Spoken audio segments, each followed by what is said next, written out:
So I just got this clock.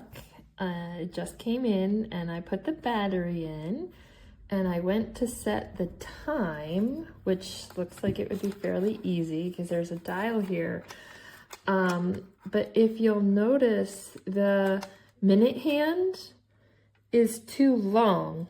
It touches inside the clock and you can't set the time. Like it's stuck. Like it's very, very stuck. And now like I'm moving the dial and I can't, it's not even moving because it's like stuck in there. So, yeah. So this product is a dud. Hope this is helpful for somebody else.